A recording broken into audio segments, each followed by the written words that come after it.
You see, Deck Daddies was on purpose, but Portable Papas was on accident. If you're looking to become a handheld gamer, there are so many tools out there now, and I know that I have been obsessed with handhelds since my gaming inception on the Game Boy. I love playing video games in a handheld form factor. I mean, if you would have told me as a kid that I could play 100% of my games handheld or hybrid, actually, even at this point, on 3 devices, I'd be like, yeah, right. There's no way. But here we are, 2025. All games are able to be played handheld, and that's really, really cool. Now, there are some expectations to manage, and the best way to go about it is using analogies. And so I'm going to use coffee as my analogy because it's my language. You want to hop in?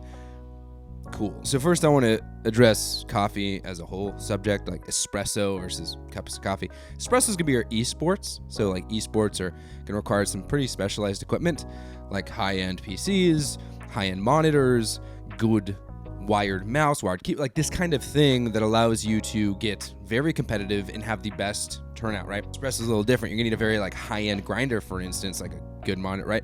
This right here, this little hand grinder, though it can technically grind espresso, though the Lenovo Legion Go technically has 144 hertz, like this is not gonna be your best friend when it comes to doing that thing. And so that's kind of what I mean by the handheld gaming form factor. Like you can do it, it's just not going to be the most ideal. So we go to something like an average everyday cup of coffee, which is what most people are, casual gamers, just a cup of joe. Now there are so many different ways to make that a better experience, right? These are the kind of things you think about when setting expectations, understanding the tools you have to work with. You're not gonna try to serve 15 cups of coffee with this thing.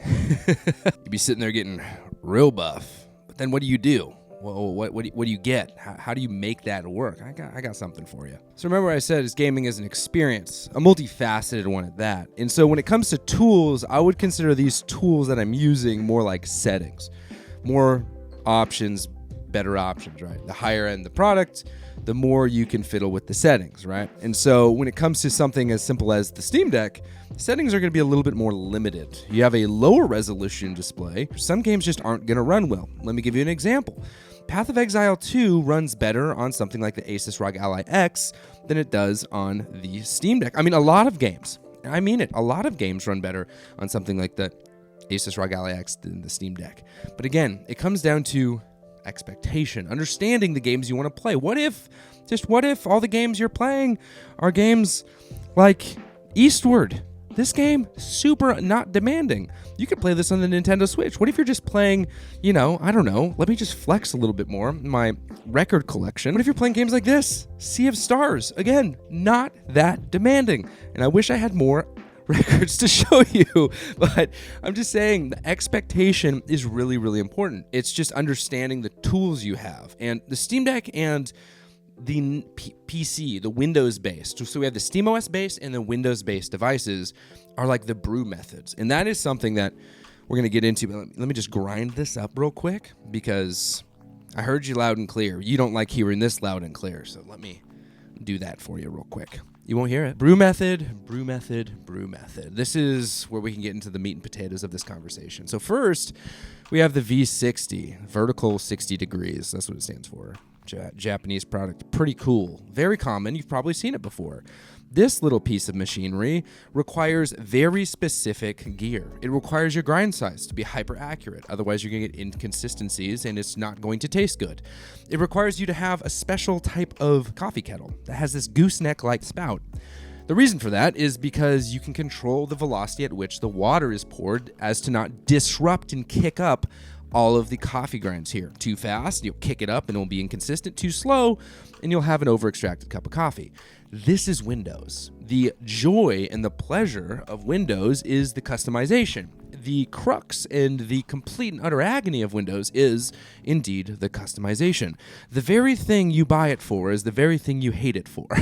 That is the V60. I love it. It's great. It's a good cup of coffee, but you can very easily make a bad cup of coffee with something like this. I would say it's a 50-50 shot for those of you who are inexperienced, and the same experience, I would agree, is with something like Windows. It's a 50-50 shot, whether or not you have a good experience. This right here has the highest probability for like an immaculate cup.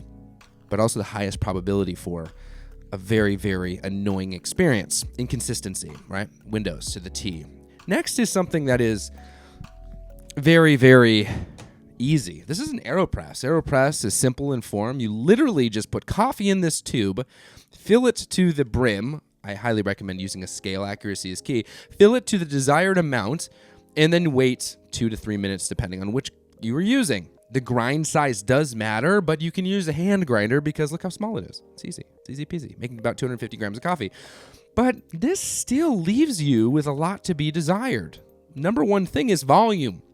250 grams of coffee is not that much. That's about 7 ounces, maybe 8 ounces. That's barely a cup. A cup technically on paper is 8 ounces, but we're looking for that 12-ounce cup. This is the Nintendo Switch.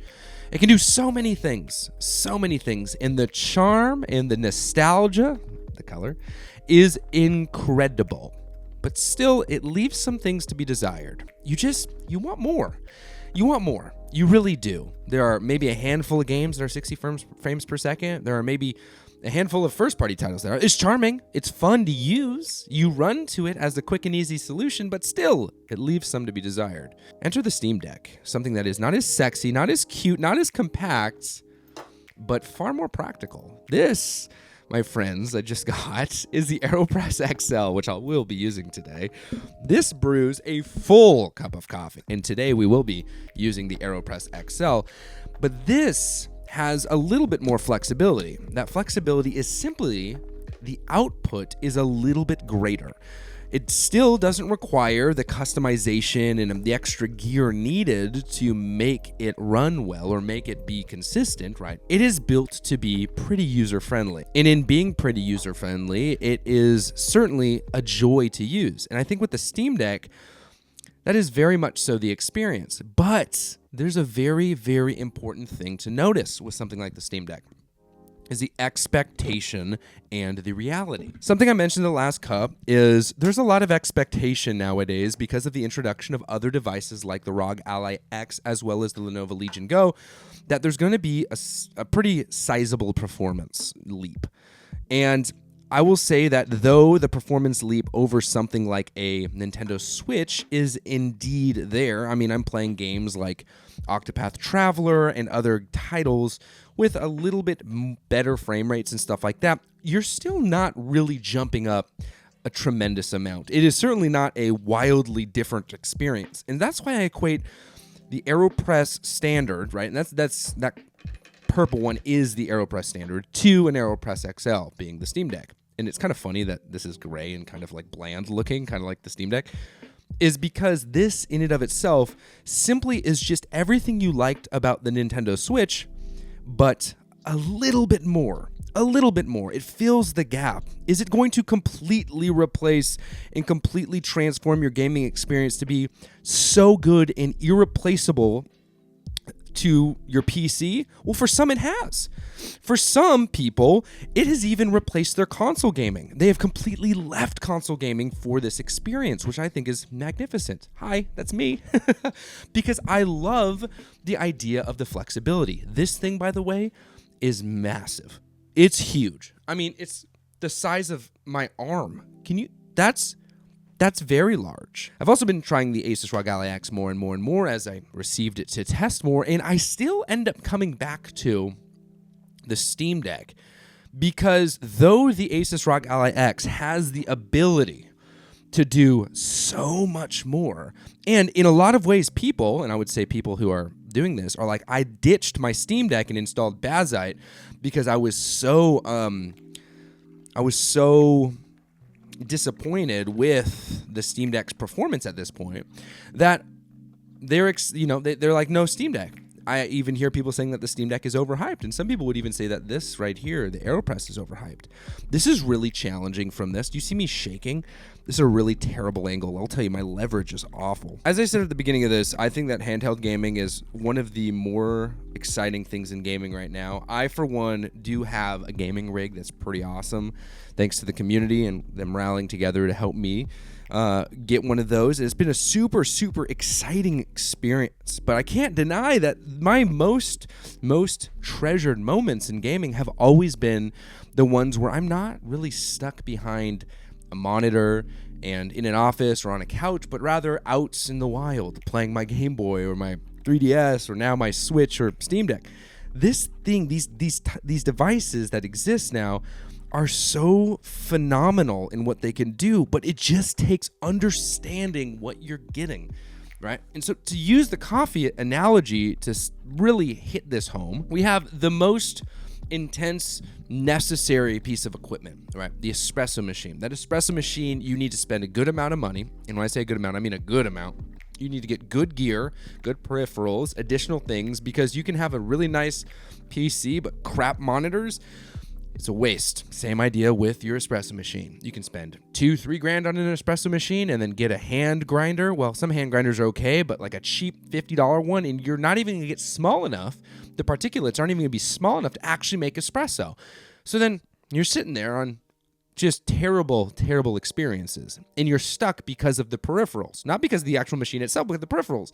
This is PC gaming, right?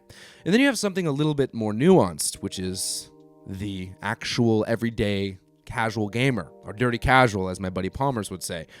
We are the coffee drinkers. You have your Mr. Coffee, just console gaming, push a button and it goes. You spend that money, you're good. Or you have something a little bit more nuanced. You have the manual brew, which I would equate to hybrid gaming. The manual brew allows you to get a little bit more into the weeds of it, allows you to customize a certain amounts of things. And you have, from the most basic, the Nintendo Switch, the standard AeroPress, which is literally just plug and play. You're good to go. You can take it wherever you want. You have the flexibility of always having a very, very good and understandably expected experience, all the way up to a slightly more less casual, I guess, so a little bit more, I would say, amateur pro kind of piece of machinery. That this has a very, very good yield, but also can have a bad one. Its biggest strength is the very thing that people despise of it, and that is the Windows Handheld. And so what is met in the middle is just a little bit bigger, a little bit more of what you already love, the Steam Deck. For me, I find myself gravitating towards that gaming experience, not because I'm too dumb for Windows. When it comes to understanding the actual landscape of gaming as a whole, as it enters into this new weird land of hybrid handheld gaming consoles as a full-time gig, right? We started the introduction in 2017. Now we're here in 2025, 8 years later, seeing the reveal of the second generation from Nintendo, all of the new stuff from Lenovo. Asus is trying to make their name on the map, even though their customer service is lackluster. We're seeing this actually take form before our eyes. I think the number one question we have to ask ourselves is, are we playing games like Eastward and Sea of Stars, or are we playing games like Indiana Jones and Path of Exile? Or all of them? Because that person may not just own one AeroPress. They might own two. They might own extra grinders. They might own extra things. And that, my friends, would be considered an enthusiast. And what do enthusiasts do? Or hobbyists do? Hobbyists spend more than usual amount of time understanding the different ins and outs. And the casual, or the pastimer, just wants the thing that's going to do the best job for them. And I think that in and of itself is really how to view the whole handheld gaming space.